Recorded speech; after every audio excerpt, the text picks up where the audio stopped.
El cuerpo como objeto de decoración debía hacer de la calle un escenario de poder.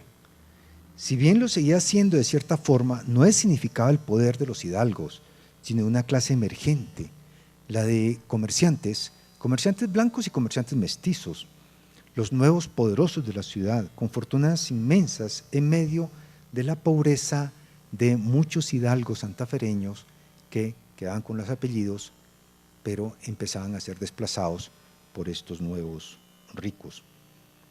A finales del siglo XVIII comienza a aparecer un nuevo lugar de reunión, la tertulia, el club político,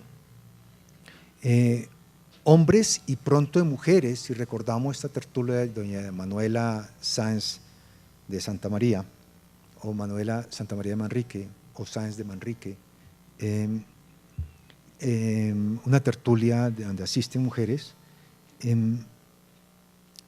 y aparece con ella la primera institución creada específicamente para el habla privada. Igualmente aparece el paseo por la Alameda, aunque si bien es marginal, no ocupa la misma importancia que hay en Lima, y no le quita la función que tenía la Plaza Mayor de ser el lugar de preferencia para el paseo y hacerse ver y hacerse notar. Comienza la Alameda a aparecer como ese espacio público. Por lo tanto, nos encontramos que ese teatro urbano está en transformación, los actores, hay nuevos actores que están desplazando a los actores anteriores, hay nuevos parlamentos, nuevas formas de moverse en el escenario y de vestirse en el escenario. Y en una ciudad que va adquiriendo visos de gran ciudad, o al menos se ve obligada a crearlos, así el soporte arquitectónico, urbanístico, no lo fuera. Recordemos, como señala un autor, que la gran ciudad es un teatro, su escenario es fundamentalmente la búsqueda de reputación. Todos los hombres en la ciudad se vuelven artistas de una índole particular, son actores. Al actuar una vida pública pierden contacto con la virtud natural. El artista y la ciudad están en armonía y el resultado es un cambio en la ciudad. Hay una crisis de reputación, lo que queremos decir. Por una parte, los hidalgos ceden la preeminencia a los comerciantes, así hidalgos se vuelven comerciantes, caso de Nariño, pero así comerciantes nuevos que no fueron hidalgos, José Acevedo y Gómez, por ejemplo. Los mestizos se cuelan en todas las fracturas que deja la ciudad y la sociedad. Y los cambios políticos introducidos por los Borbones intentan apartar a los criollos de los altos cargos públicos, y todo esto va a coincidir en esta nueva escenificación en la ciudad.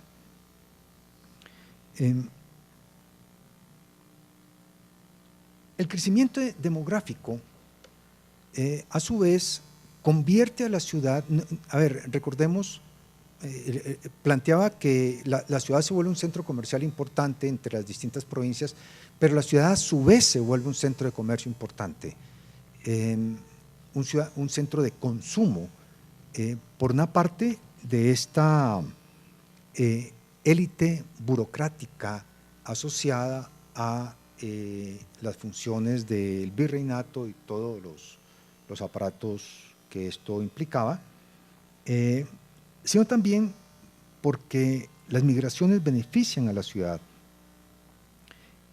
atraen población y se incrementa el mercado de la ciudad. La ciudad se vuelve un centro de consumo importante, aumentan las importaciones de lo que llaman bienes de Castilla, lo cual está mostrando un aumento del consumo suntuario que hay en la ciudad.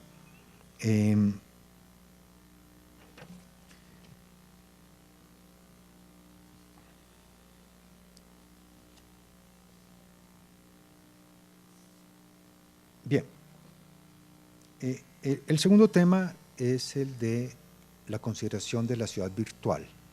o una ciudad mágica, o una ciudad, la ciudad no construida,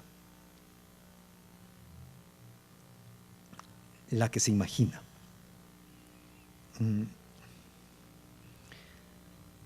Nuestro argumento es que la ciudad física es una parte muy importante donde el Estado tiene con qué construir esa ciudad física. Lo vemos en Ciudad de México, lo vemos en Madrid, lo vemos en el barroco brasilero. Pero nuestro argumento es que al no haber aquí los recursos suficientes para construir un barroco en la calle, una nueva arquitectura, la virtualidad urbana va a adquirir una importancia muy grande en esta ciudad. La ciudad física no era más que una parte de un sistema imaginado, social e ideológico que integraba sus componentes materiales en un decorado teatral para la continuada dramatización de la autoridad. La ciudad virreinal, la condición de capital del virreinato, va a exigir enfatizar esta parte de la magia urbana, la parte de virtual. Para una mejor comprensión de esto, es decir, de las funciones como ciudad capital que tiene Santa Fe, hay que tener presente la existencia en ella de las dos dimensiones, la ciudad real y la ciudad imaginada, una la construida y otra la que se veía a través de los discursos políticos imperantes, cargadas de simbolismo y ritos repetidamente representados para su socialización. El caparazón material era solamente una parte de lo que los habitantes santafereños percibían como hecho urbano. Insisto, no era la parte más importante, puesto que de pronto la representación cultural era la más importante de la función de esta ciudad. Así el decorado del teatro fuera pobre, de pronto la obra que se representaba podía hacer caso omiso de esta precariedad del escenario. Y esto es lo que se nota en la llegada de los virreyes, en las fiestas, en el uso de toda la simbología real, el uso de un escenario que era precario. Imaginemos a los virreyes, a los oidores, con mocasines y mediecitas de seda, en medio de calles que no están empedradas, llenas de barro, pero no importa, se transita como si fuera un escenario esplendoroso. Ahora, este escenario requería una aristocracia, una nobleza. No la había, pero no importa. La élite santafereña se comporta como tal, porque sin esta aristocracia no funciona la obra de teatro. Es decir, la corte virreinal requería la existencia de una aristocracia.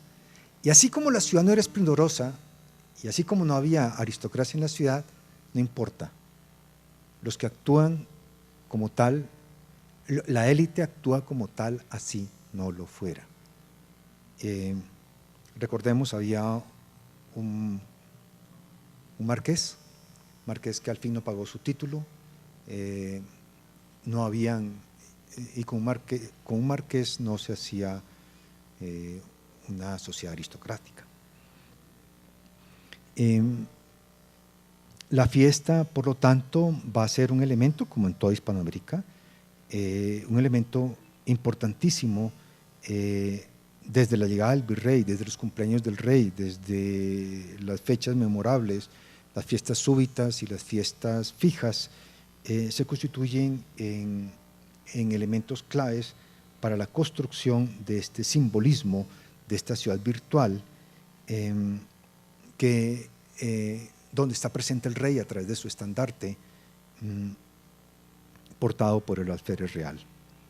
Esta dimensión empleaba el caparazón urbano como contenedor de la ciudad imaginaria y convierte a la precaria ciudad de barro y tierra cruda en una ciudad magnífica por la sola presencia del rey. La presencia del rey en la capital virreinal construye esta necesidad de hacer esta significación virtual. El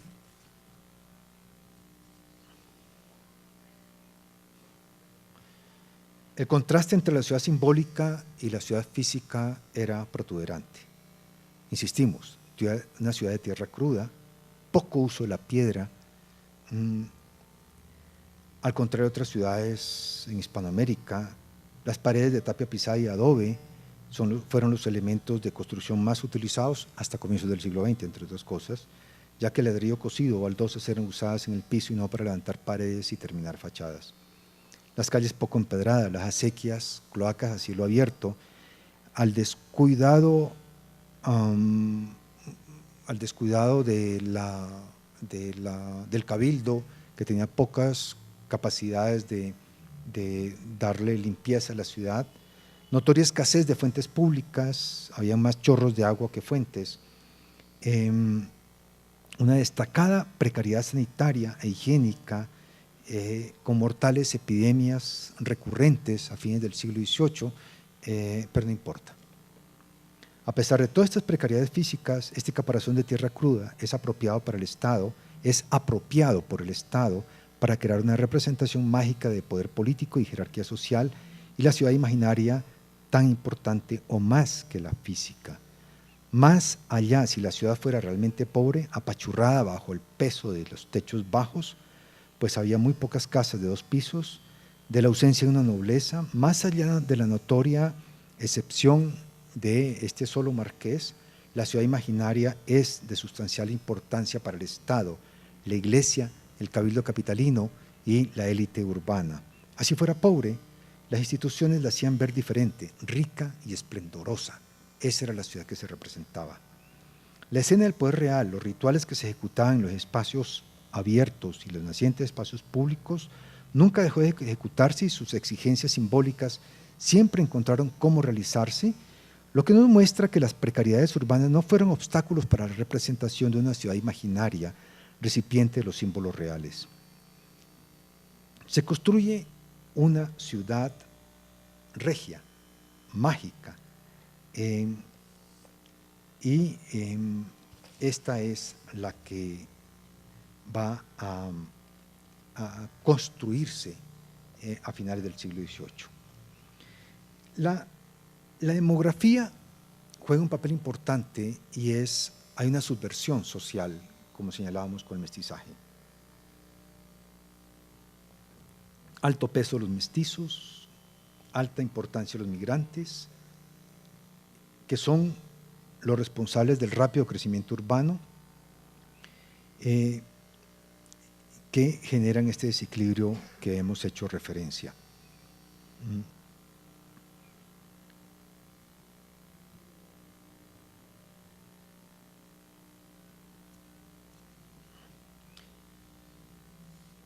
Bien.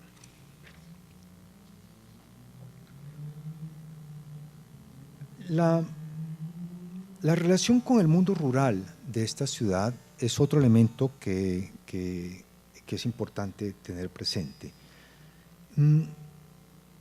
Ciudad y territorio son indisociables. El territorio de Santa Fe a finales del 18 está presentando una dinámica importante. Por una parte, un auge agrario con el cultivo del trigo y la fabricación de harinas, ya mencionamos, y otro elemento es la apertura de una frontera agraria aquí, en la bajada hacia el río Magdalena. En esta vertiente cordillerana empiezan a aparecer colonos, campesinos, y hay un proceso de campesinización bien interesante a finales del siglo XVIII, campesinos mestizos.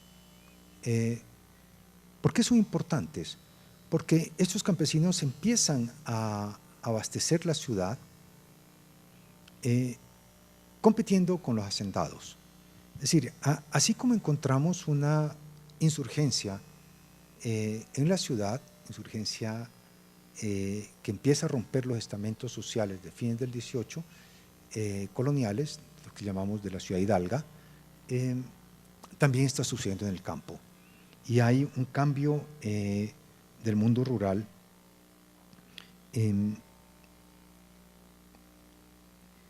que es probable que este cambio, esta competencia y esta insurgencia de campesinos mestizos frente a hidalgos hacendados, es probable que esto haya también llevado a esta sociedad aristocrática santafereña a incrementar la valoración de la vida urbana, a una mayor identificación colectiva en Santa Fe, para distanciarse de este mundo rural en transformación y en cierta medida de un cambio y crisis frente al mundo rural del siglo XVI, XVII. Consideramos que esto incrementa la función simbólica de la ciudad para lograr una mayor afirmación del poder social y del estatus social de esta aristocracia. Santa Fe, por tanto, era esencial para la sociedad dominante, pues era el lugar donde se podía mostrar la riqueza y mantener contacto con la capital permitía obtener cierto grado de distinción. Y esto es probable que también aparezca como otro elemento para enfatizar estos cambios en la vida urbana que señalamos. La ciudad, por su parte, estaba soportada por varios entramados o redes bastante diferenciadas que se soportaban entre ellas y que permiten entender estos cambios de la ciudad del 18. Una, el sistema de abasto de alimentos, materias primas, combustibles, gentes, necesario para que la ciudad funcionara y cuya territorialidad llegaban hasta las provincias de Neiva, Los Llanos, Tunja y el actual Santander. Es decir, no pensemos que esta sociedad urbana, la territorialidad se limitara a la sabana de Bogotá, era bastante extensa. Los bienes de la tierra, como se llamaba, alimentos y algunas materias primas, el abasto de la ciudad estaba a cargo de un amplio grupo de grandes, medianos y pequeños comerciantes, unos residentes en la capital y otros en los diversos lugares de producción. Además, demandaba el apoyo de gran número de cargueros y muleros que aseguraban el comercio hacia la capital. Muchos de los productos de Pancoger llegaban a mano de los mismos productores del entorno cercano de la corona de pueblos de indios que rodeaban la ciudad. Otra red estaba conformada por el comercio ultramarino, que proveía de mercancías importadas, los llamados bienes de Castilla, que ya hicimos mención, y en crecimiento en este tránsito del siglo XVIII. Por lo tanto, insistimos en la función de esta ciudad como un centro de comercio importante y de los comerciantes como unos personajes claves en el funcionamiento de la ciudad. Comercio de bienes de la tierra y comercio de bienes de Castillo. Los ricos en Santa Fe a finales del 18 son los comerciantes.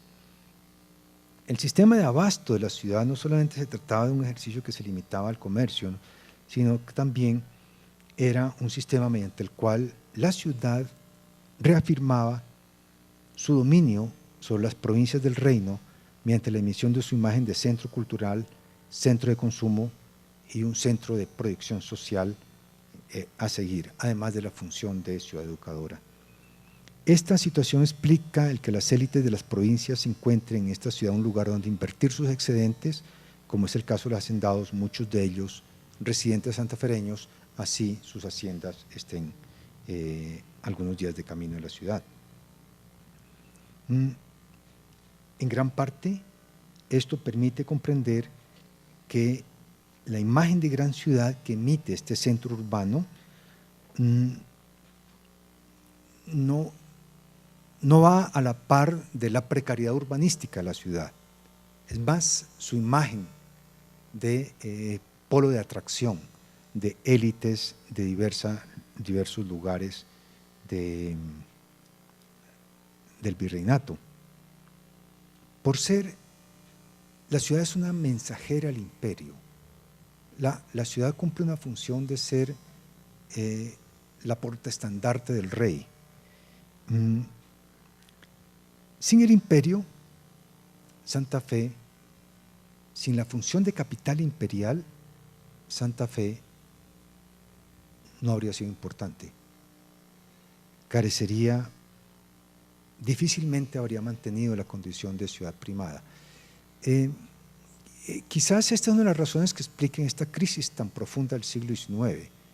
Es decir, la función de, entre pasar de ser capital del virreinato a capital de la república, a la ciudad le va a costar varias décadas lograr el esplendor y la función simbólica que tuvo cuando fue capital virreinal. Por lo tanto,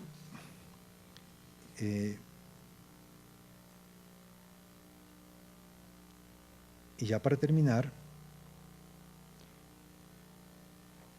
no hay que buscar en el entramado económico la importancia de la ciudad.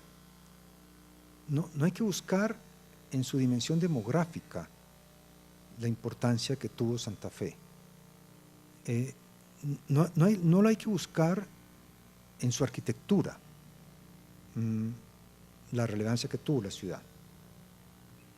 La importancia que tuvo la ciudad fue esa función urbana de ser el lugar donde el rey hace presencia en el virreinato. En la importancia que se deriva de ser capital virreinal, que va a exigir una significación del poder propia de la condición de virreinato. Y la necesidad de que la corte virreinal, los virreyes y su corte que llegan, necesitan unos pares aristocráticos, una nobleza como pares sociales que tuvo que ser inventada. Quizás estas son las razones que nos permitan entender el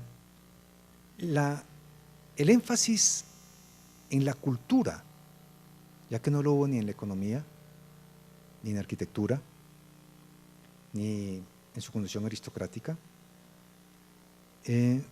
Quizás esto explique el por qué esta élite usó la cultura y estos nuevos escenarios culturales propios de la modernidad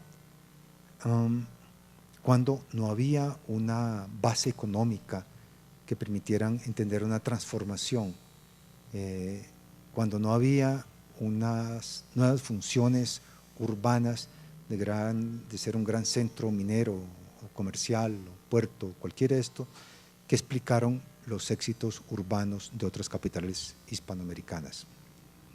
En Santa Fe aparecen varios espacios públicos que fueron primigenios en Hispanoamérica y en el continente cuando la ciudad no ocupaba una primacía urbana continental. Quizás esto también ayude a explicar lo que va a suceder 100 años después con la Atenas suramericana, donde muy lejos de lo que sucedía en Buenos Aires o en Montevideo o en Río o en La Habana o en Lima, etc., esta ciudad estaba cada vez más aislada de los circuitos internacionales, cada vez más pobre, cada vez más llena de migrantes, como nos lo explica Samper en La miseria en Bogotá, que ponen en riesgo el monopolio de clase que tienen estos herederos del poder colonial, y quizás por ello de nuevo encontramos otro caso donde se enfatiza en lo cultural como una forma de establecer diferenciación social. Ya que la calle es el escenario horizontal, en la calle no hubo la verticalidad de la representación del poder, como señalamos, por la ausencia de coches, una forma de distinguirse, ya que el mestizo usa prendas similares, de pronto no de la misma calidad, pero similares a la de los nobles. Una forma de diferenciarse fue a través de la cultura. Es probable que, como decía al comienzo, estos son elementos que permitan entender este surgimiento de Santa Fe, este cambio de Santa Fe y el surgimiento de Bogotá, antes de que suceda el cambio político de 1820. Bueno, estas son algunas de las hipótesis para entender estos cambios. Espero preguntas. Dime.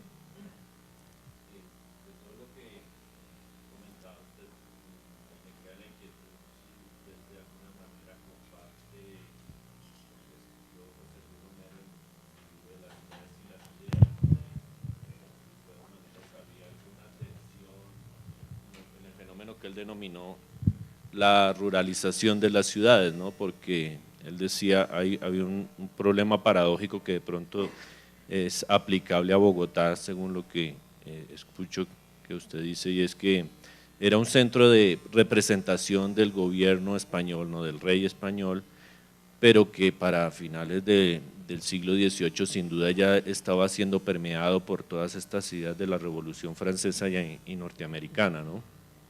Entonces estas ideas promovieron un cambio desde el punto de vista intelectual de estos nuevos espacios públicos de discusión que se abrieron en Bogotá y que pues llevaron naturalmente después al fenómeno de la independencia, pero en el entorno de la ciudad, en lo que él llama el patriciado, no había un patriciado que promovió la revolución de 1810, pero en el entorno de la ciudad y sobre todo aquí en Bogotá lo vemos, esto siguió rodeado hasta casi en el siglo XX de grandes haciendas, ¿no? Grandes hacendados. Ellos no estaban muy interesados en la promoción de estas ideas liberales que sin duda fueron las que llevaron a que las ciudades europeas tuvieran un crecimiento mucho más amplio que Bogotá, ¿no? Entonces los hacendados querían sí los beneficios de la ciudad burguesa o de esta ciudad después de la Revolución Francesa, ¿no? Del consumo, de la cultura, de la elegancia o teatralidad, pero no querían todos los demás elementos que traía ese cambio de mentalidad, que era abrir a la ciudad comercialmente, que eso era lo que permitía que se expandiera, ¿no? Y cambiara ese fenómeno, ¿no? No Sí, sé si usted es más o menos la misma perspectiva. Ese tema es muy importante, que en parte nos va a explicar el siglo XIX, y es que la economía agraria